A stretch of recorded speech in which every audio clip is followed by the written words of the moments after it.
The Latin name of this ancient plant and now infamous drug is Cannabis sativa. While this plant has been an integral part of mankind's history for countless years, you will not find it in the history books. It is a plant with two faces. On the one hand, it supplies us with hemp, whose legitimate uses includes clothing, canvas and rope making. And, on the other hand, it is the source of cannabis, the illegal psychotropic drug. This is the story of Cannabis sativa, the plant with many, many uses. We are near Le Mans, in west of France. Hemp has been grown here for hundreds of years, for both domestic and industrial use. Farmers here still use the traditional method of processing hemp, known as water retting. The stalks of hemp are extremely tough and resistant to rot, which is why it was traditionally used for ropes and canvas. Once harvested, hemp is left to soak in water before it is laid out into the fields to dry, so that the tough fibres may be more easily separated from each other. Even today, hemp fibres are broken down by hand, although an experienced hemp breaker can break from 100 to 200 pounds of hemp a day. This method still adds to the production cost.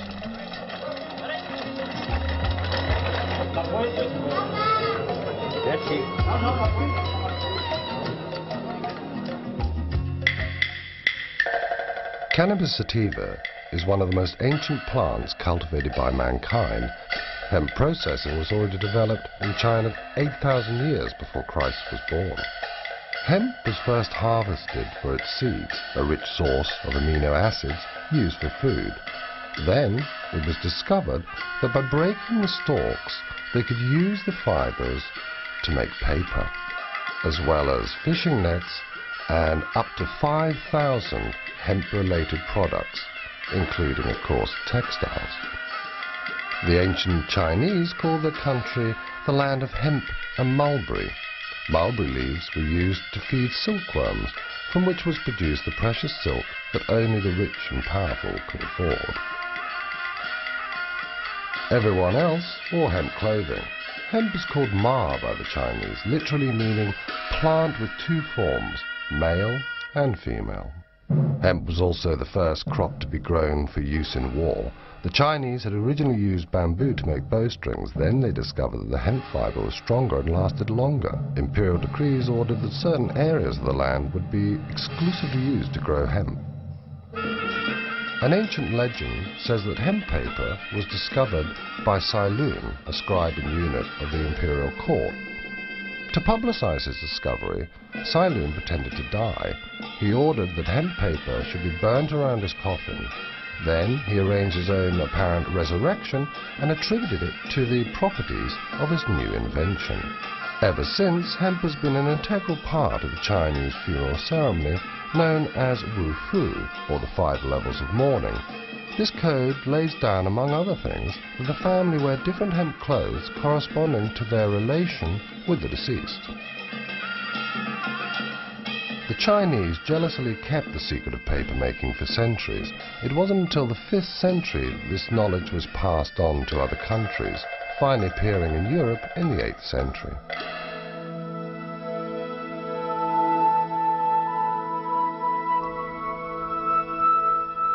The word cannabis comes from the Babylonian canna, meaning cane or stalk, bis meaning twice, with 2 forms or sexes, cannabis. Interestingly, it has the same meaning in Chinese. The word ma is a word from a completely different culture, yet it means exactly the same. Ma means the plant from which we take the fibers and which has 2 sexes. For good hemp, you have to look for rich, strong fibers, and these attributes are most marked in the male plant. The female plant, on the other hand, is a plant used in smoking, because all the psychoactive substances concentrate there. It is a plant with 2 sexes, 2 attributes. This is something completely fundamental.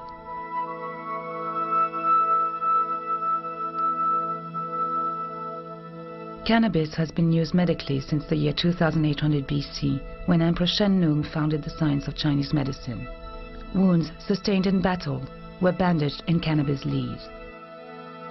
Today, doctors across the whole world are asking for the right to use cannabis as a treatment for pain, especially for cancer and AIDS. I'm a cannabis user. I've been using cannabis since I was approximately 9 years old. I've had cancer 10 times. I first occurred in my spine when I was 2 years old. I had a spinal fusion which fused my first 5 vertebrae together. I went on to have it from 2 to 10, 9 times in 8 years. It occurred once again when I was 15. We treated it with radiational therapy. Through the years, I've gone through radiational therapy, chemotherapy, and numerous forms of surgery.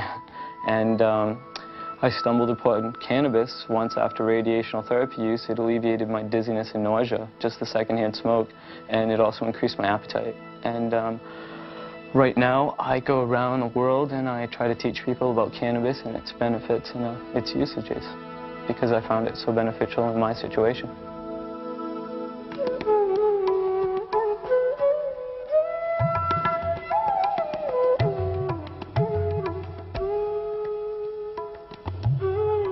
Cannabis was also grown in the foothills of the Indian continent, today's Kazakhstan, Pakistan, Nepal and Kashmir.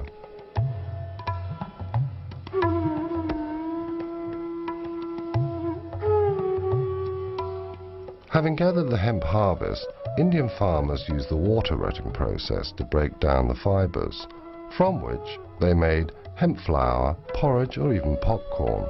The seeds were also used for food and to make unsaturated oil.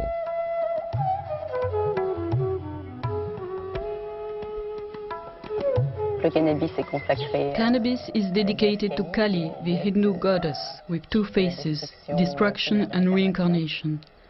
So cannabis has been completely integrated in religious life on the Indian continent. Cannabis is consumed in a religious way to show devotion to the goddess, as we do ourselves with wine in the Holy Communion of the Catholic Church. Cannabis is also consumed socially. Indeed, you cannot imagine a wedding or a baptism without cannabis on the Indian continent.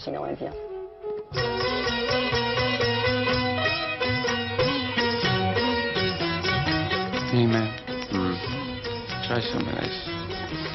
It's absolutely dynamite. Oh yeah?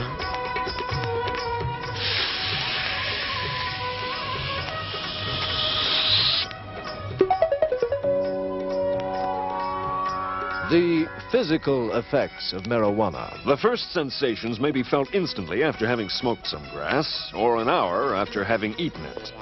Usually, you creep slowly into a stoned condition, inch by inch, sliding upward, but if you've eaten it, the effects may come upon you suddenly and strike you full force in the middle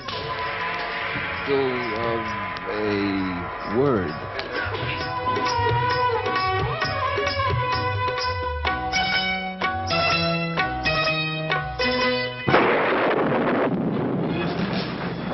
In the 3rd century AD, the Roman Emperor Gallian encouraged cannabis use, which he thought would make his people happy. In a declining empire, the Romans turned increasingly to the Oriental gods, Mithras and Zoroaster. Christianity was gaining ground, partly because it incorporated elements of these Oriental religions, but not the use of cannabis. The Roman Empire really went to war on hemp. The Roman Empire provides a very good example of the importance, the strategic importance, one might say, of hemp in any society in history. The Romans had hemp arsenals either side of the Alps. They had one in Ravenna and one in Vienna. And the procurator of hemp was a very important position in the Roman hierarchy. That is not to say that hemp was only used by the Romans to make war with.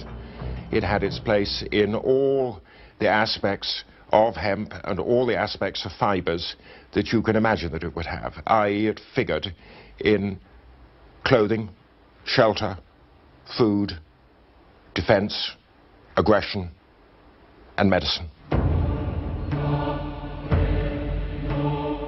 Later on, Christians associated cannabis with the devil, and its use was supposed to be part of the satanic ritual. By 1484, Pope Innocent VIII declared that smoking cannabis was sacrilegious, and he promoted wine as the only Christian holy sacrament. It seems that knowledge of the psychotropic properties of the plant had been lost, at least as far as official science was concerned. It became a hidden, secret knowledge. Only people who really had a good knowledge of plants and their healing powers continued to use the plant. And having a good knowledge of plants at that time was not generally a good idea, because such people were thought to be witches.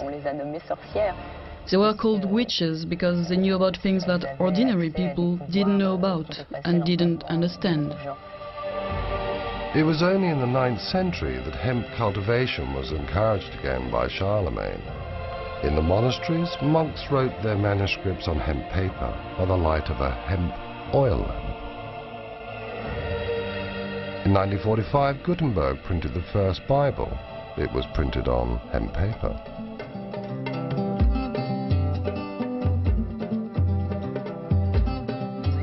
Here we go. Viva la mota! What does that mean? Long live pot.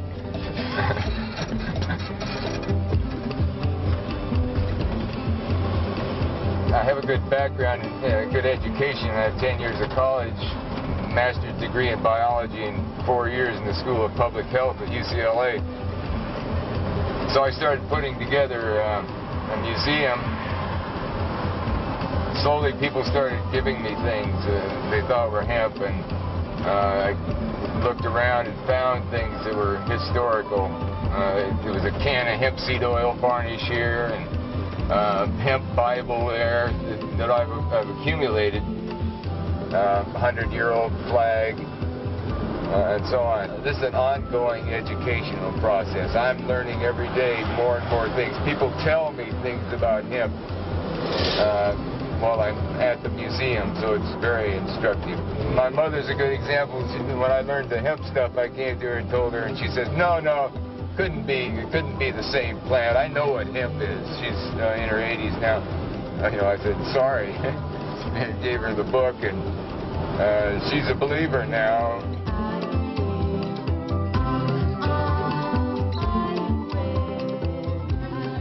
In the 16th century in France, François Rabelais, a doctor and writer, wrote surreptitiously about cannabis in his famous book, Gargantua and Pantagruel.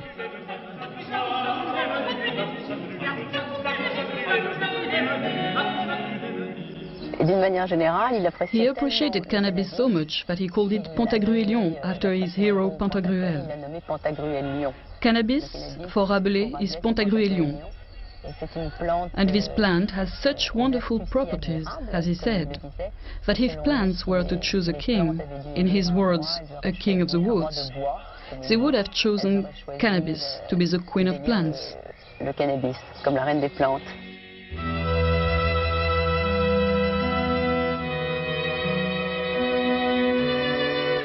Rabelais' essay on Pantagruelion, stroke hemp, is corroborated by modern authorities. In particular, I could cite a noted French historian called Pierre Goubert. He was quite convinced that the marked increase in prosperity in the late 16th and 17th century in Western France was due, not exclusively, but primarily to the organization of the hemp and flax industries. We may remember that at the end of the 15th century, Spain was the mistress of the Indies. And it was, according to Goubert, the organization of the hemp and flax industries and their sale to Spain, their trade with Spain, that led to the rise in births, in marriages, into a general level of both population and prosperity at that time in France. In 1492, Christopher Columbus discovered America and at the same time introduced hemp to the New World. He offered the natives gifts including hemp seeds and cloths. Hemp was used to make sails and rope. Thanks to this crop, France, England, Spain and Portugal could strengthen and increase their maritime power.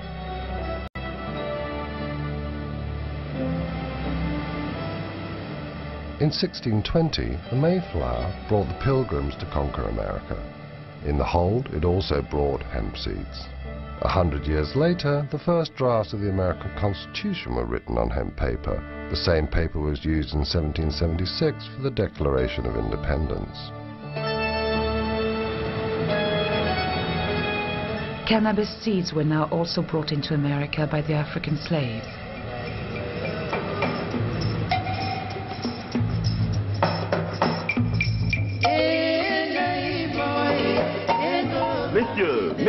Messieurs, voici un jeune homme en bonne santé, fort robuste, excellent travailleur.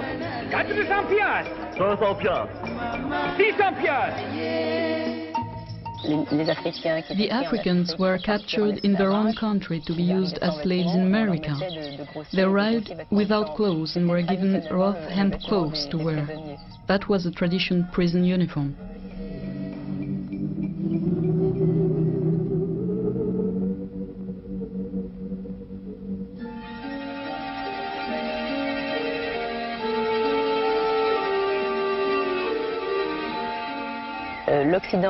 Western countries rediscovered cannabis, or at least its psychotropic properties, which had been hidden from people for centuries, during the expansion of their empires, which also introduced them to other cultural influences. The English rediscovered cannabis in India, and the French did the same in North Africa. When Bonaparte launched his Egyptian campaign, the soldiers brought back home many souvenirs, including hashish. The modern history of hashish in France goes back to Napoleon's Egyptian campaign. Bonaparte was almost assassinated by an Egyptian who had taken hashish. That's how our relation with cannabis started, because straight away Napoleon banned cannabis in Egypt.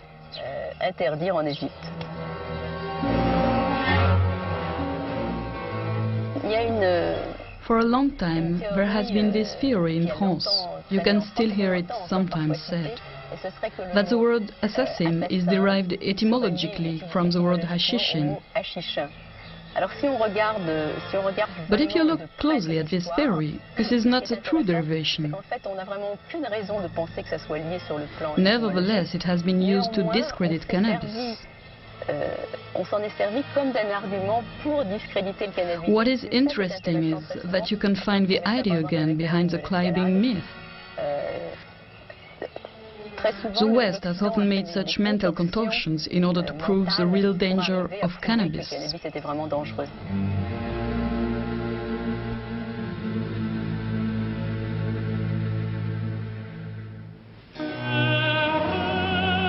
England has been using hemp as a strategic material for centuries. At the beginning of the 19th century, ropes and sails for ships were exclusively made from hemp, but 90% of this hemp was imported from Italy and Russia. The United Kingdom was seriously worried about maintaining its hemp supplies during the expansion of the Napoleonic Empire. King George III of England decided to increase the cultivation of hemp and to develop its production in the seaports along the south coast of Britain.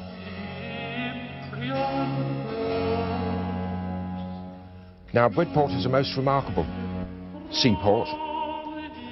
It has been making, growing, manufacturing hemp, flax, sailcloth, ropes, twines, nets of every conceivable description since time out of mind. And I use the phrase time out of mind because it was used in the charter by King John of 1213, where he wrote to the burgesses of Bridport and exhorted them night and day to make cables and ropes of every description.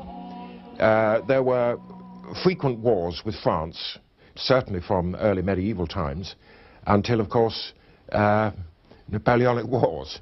And Bridport took part in that span of history. In 1803, the British Navy organised a blockade against France. Napoleon counteracted by signing an agreement with the Tsar Alexander I. This contract was called the Tilsit Treaty, and it especially forbade any export of hemp to England and America, thereby depriving them both of the use of hemp towards their sailcloth, rope, and other hemp product used in the war effort. Despite Napoleon's protests, Alexander I allowed merchants to smuggle hemp to Britain. This is one of the reasons why Napoleon decided to invade Russia. But the severe early winter of 1812 forced him to withdraw his troops and led to the end of his empire.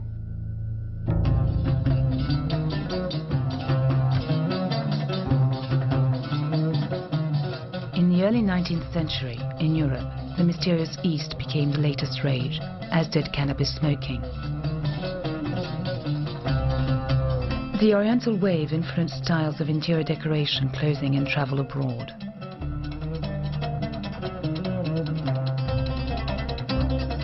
To be in fashion, people smoked hashish with the traditional water pipe and discovered its potent effects on lovemaking.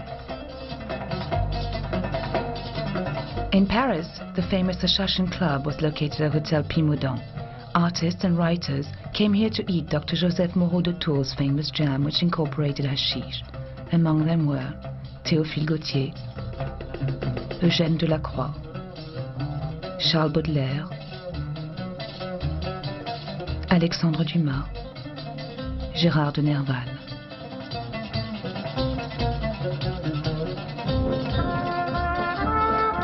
Queen Victoria also used hashish. She used tincture of cannabis, a popular method for alleviating period pains.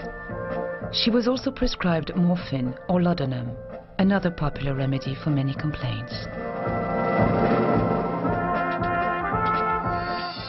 In Amsterdam, cannabis, which had been imported from the Dutch colonies of South Africa since 1660, was smoked in coffee shops, a tradition that has survived until present day.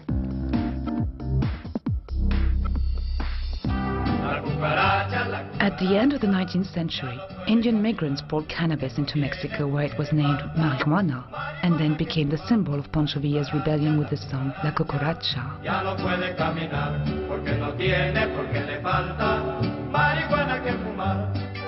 Mexican farmers on their side copied the Indian water retting process to prepare the fibers. They made every kind of product, from hats to bags and carpets.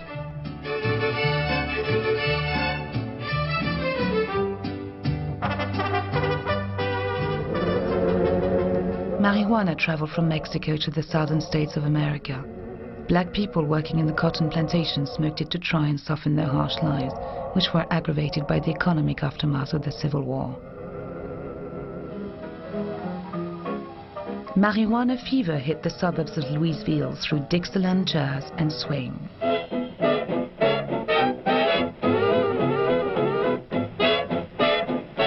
Marijuana was known in America as reefer or grass.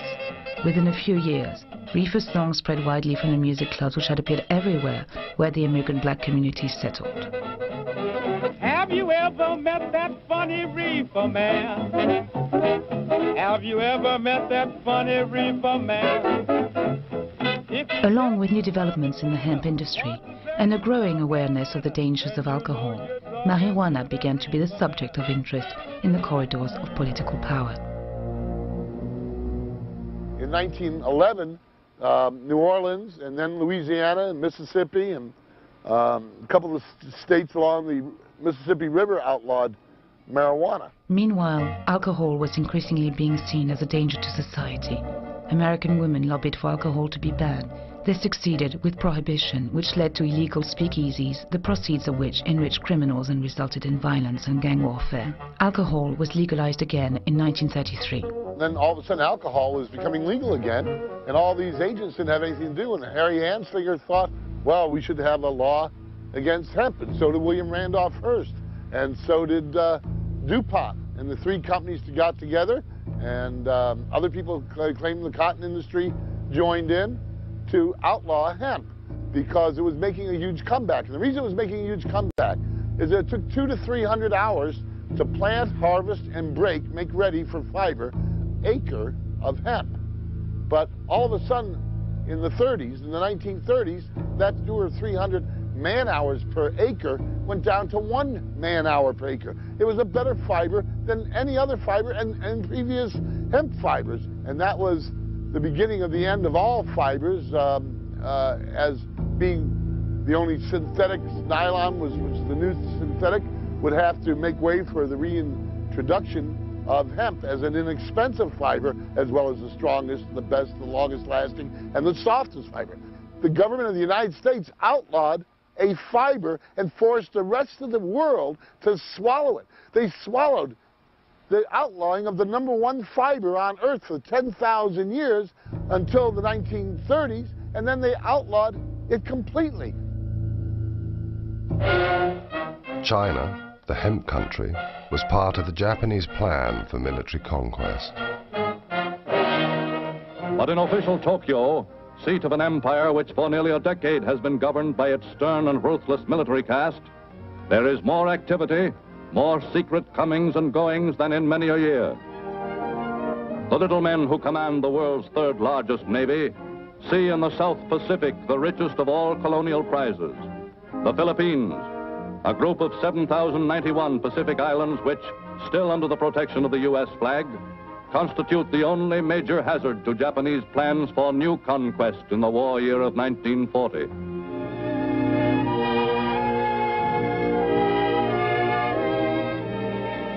Already one important island industry, the growing and processing of Manila hemp, is almost entirely under Japanese control. And within the past few years, by intensive cultivation, Japanese immigrant farmers have increased production of the one cash crop which has long been a virtual Philippine monopoly. The invasion of the two big hemp-producing countries, China and Philippines, was the start of hemp rationing. Hitler was also aware of the strategic importance of hemp, which is used in the making of canvas and ropes, both of which were an essential part of his war effort. In 1941, when the German army invaded Russia, it blocked Britain's supply of Russian hemp. Germany managed to develop her own hemp production, but the cultivation of this fiber, which had become so necessary in wartime, was still banned in Great Britain.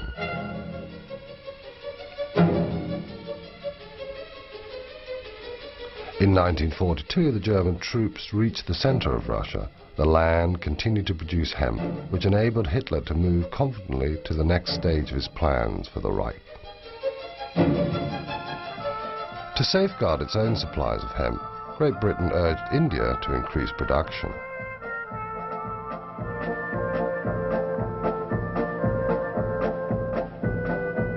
Meanwhile, war was spreading to Japan.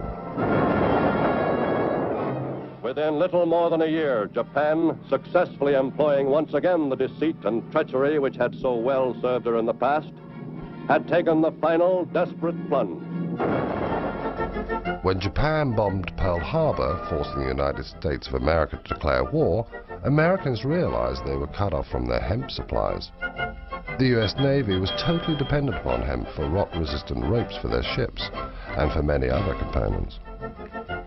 The American government then decided to redevelop their hemp industry. Marijuana was legalized again and farmers received seeds. A propaganda film called Hemp for Victory was then made to encourage this war effort.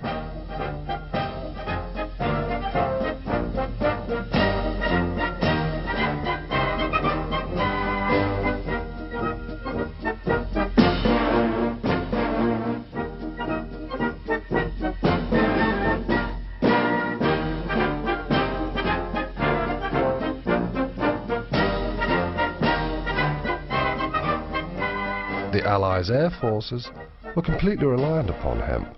Parachute straps, packs and belts were made out of hemp. No other available fiber was so strong and so reliable under combat conditions. After General MacArthur had forced the Japanese to withdraw from the Philippines, hemp production soon reached pre-war levels again.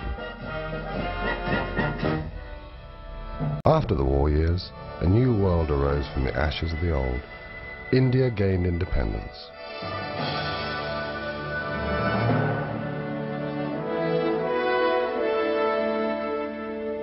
Thanks to automation, India doubled its hemp production and increased its exports to America and the rest of the world. In peacetime, the United States once again banned the cultivation of hemp and cannabis, but at the same time imported millions of tons of hemp during the post-war economic boom to supply its industries.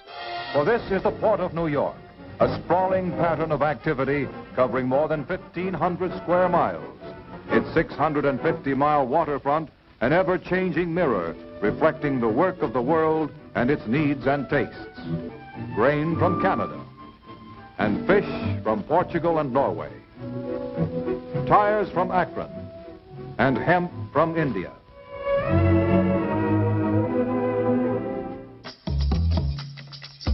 During the post-war years in France, hemp growing and processing went through a revitalized industrial revolution. What is interesting to underline is the fact that in France hemp culture went on in spite of American prohibition. While prohibiting marijuana in the USA, they prohibited hemp too, and so you couldn't grow it anymore. In France, hemp growing went on. France was a very rural nation at that time, and remained so until the 50s. They continue to cultivate hemp there today. What happened was that synthetic fibers went on to become a huge development. And even in France, in a country where hemp growing was still legal, hemp began to widely decline, until the hemp textile industry finally died at the end of the 60s. In the 60s, hippies began a worldwide movement calling for the legalization of cannabis. English and American rock stars encouraged people to smoke it. The Beatles, led by John Lennon, turned England on by singing openly pro-cannabis lyrics.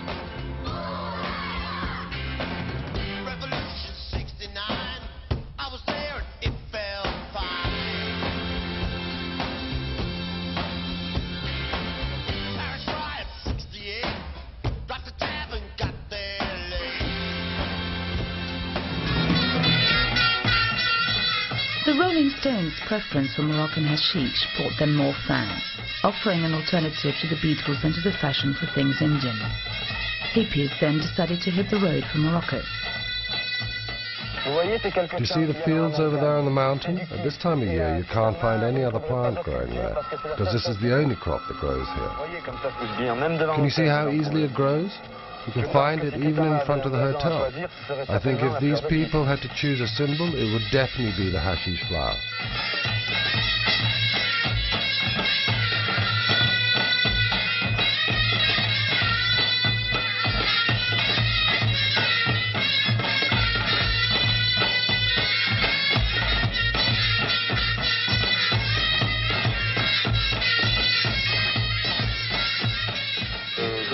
I think they grow here at least 10 tons of hashish a year, so there must be other people than hippies who buy it. In Jamaica, the Rastafarian religion advocated smoking cannabis. They called it ganja. Herb is the sacrament of the Rastafari Church, and basically through studying the Bible, we understand that it's there for the healing of the nation. In other words, it can nourish the mind just as food nourishes the body. It's like a key that can open certain aspects of your mind, and the brain needs feeding just as the rest of your body does.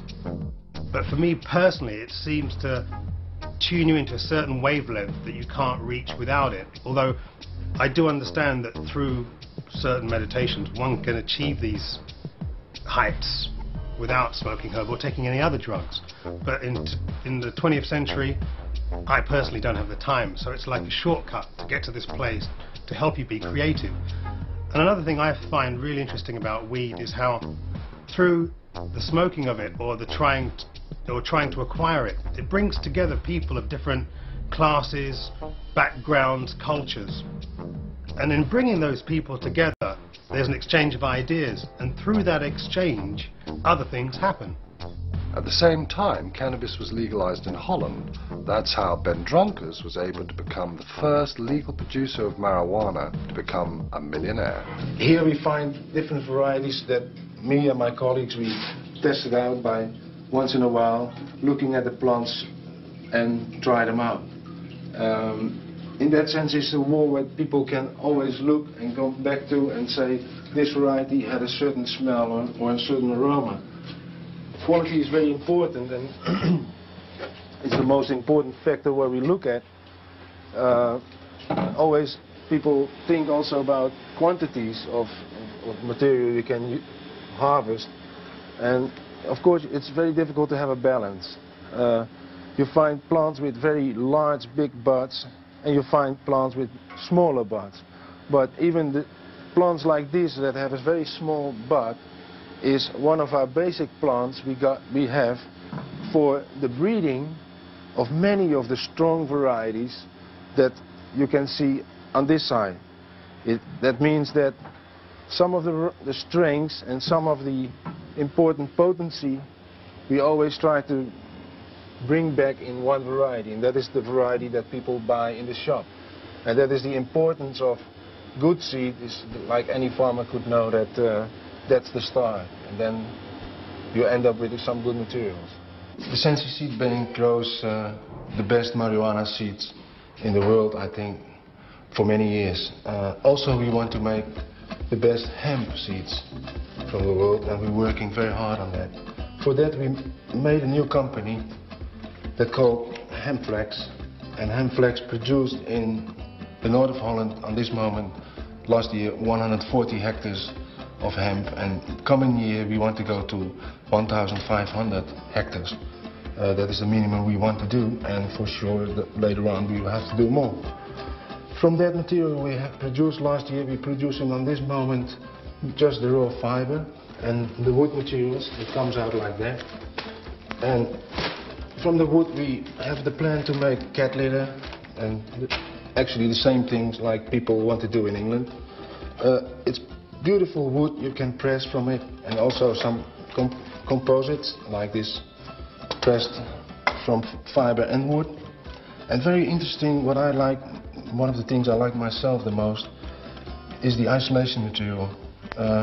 It smells good, you can make it fireproof, and it's much better than all the glass fiber that is all in these living rooms out there.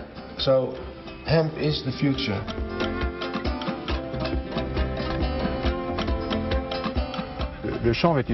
Hemp growing depends directly on contracts. We have to sign first a contract with an industrial society through our Hemp Producers Federation. At this point it becomes possible to grow hemp. Hemp sowing is made each year around May, and you harvest it around the beginning of September.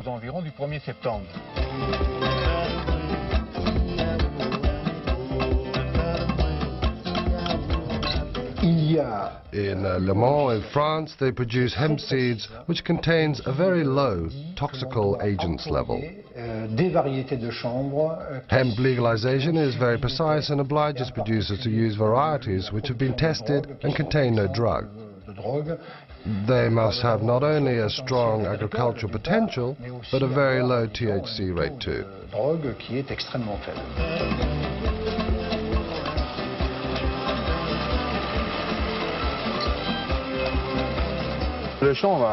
Hemp has a great industrial future. According to the tests we have made and the hemp uses we have developed, you can see that hemp adapted well to a lot of industrial uses, well, such as paper, also textile. Hemp textile has been made since the last century, up to the beginning of now the 20th century, and today we start to develop this sector again, and we hope to reach soon a top level. As far as other industrial uses are concerned, we have now a lot of French and foreign demands to test this material.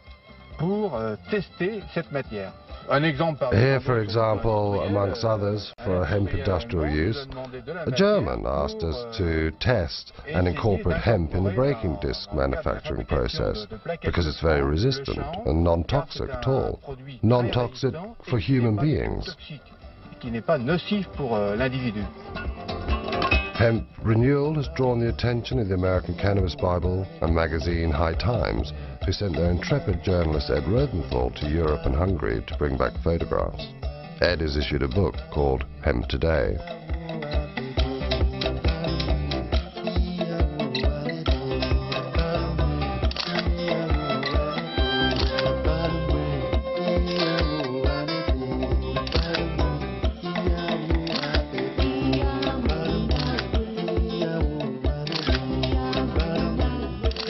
The hemp revolution had grown, and by 1992 the British media announced the first legal hemp harvest for 70 years in England. We're often asked whether people can get high from this, because obviously people see it as being cannabis, marijuana. We prefer to call it hemp. One of the things we had to convince the Home Office before they issued us the license was that we would be able to comply with current European law, which says that you must not grow varieties which have got more than 0.3% THC. Which is the cannabinol in the plant. And obviously we have been able to convince them with our trials in previous years that the varieties are totally safe. They have checked up on these crops, they've sent inspectors around, samples have been taken to check, and you can get no satisfactory effect from smoking any of this crop.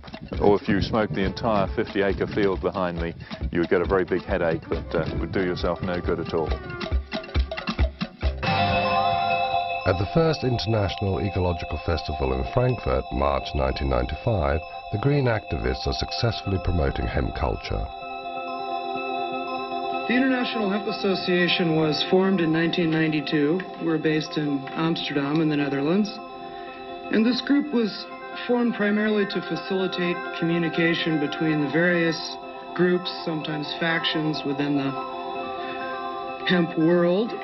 We're a non-political organization. We try to be an impartial liaison between all sorts of factions involved with the cannabis world, whether they be involved with medical use, textile use, oilseed use, any of these various uses for hemp. Near the conference, a commercial exhibition shows the possible benefits of hemp and cannabis. Since the legalization of cannabis use in March 1995 in Germany, hemp has become fashionable in the small world of the ecological producers of this country.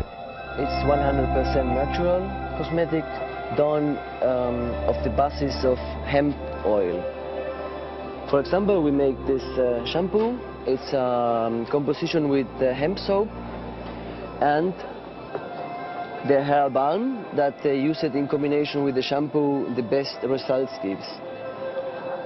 We have a perfume since more than 1 year in the market, a lip balm, care cream, and the soft soap.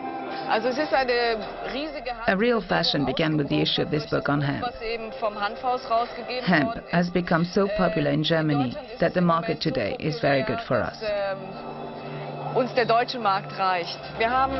Some of our textiles come from Eastern Europe, from Hungary, Romania, very few from China because we are not yet satisfied with the quality. And we have also our own textiles directly produced here in Germany. I hope it will soon be legal to grow hemp in Germany, because a lot of European countries already do it. We still have a very strong bureaucratic system in Germany, and for this reason we are not yet allowed to grow hemp. But I think hemp growing will soon be legalized here too. Ecolution attempts to get more hemp grown, produced, and sold all around the world, and we do that in a variety of ways. Our pride and joy project that we take the most satisfaction in is the development of the first hemp jeans, the first 100% hemp blue jeans since Levi Strauss first made them in the 1860s. Hemp seeds and oil are increasingly used in cooking. In Switzerland, a cookery bestseller includes 22 recipes based on hemp.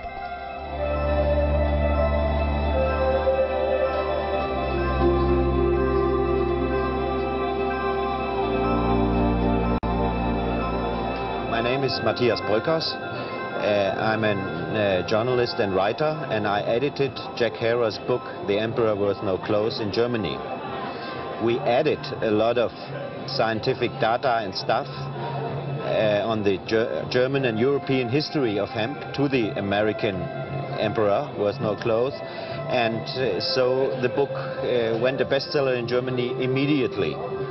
We started Hanfhaus, a company which is developing and selling products from hemp. And the most important and most revolutionary product is Sativa, a washing detergent from hemp oil. The main difference is certainly that hemp is an ecological culture. Hemp growing doesn't need any weed killer, no pesticide. This raw material grows naturally and it doesn't need any chemical intervention. This is surely the most important thing. In France, you can even build houses out of boards made of hemp fiber. The producers ensure that they are protected against fire and rot. This material is long-lasting, has good insulating properties, and is strong and flexible. Hemp can save the world. Hemp, it can give you food, clothing, shelter, the three basics, then paper, the thing man needs more than anything else in the world. It can give you oils for your brain, for your membranes that you can't get from any other source. It can give you good protein. It can give you all the benefits that the ingenuity of the mind of man can conceive of. It can do that easily because of the enthusiasm that people will have toward a whole new industrial set of tinker toys to balance against the tinker toys of oil.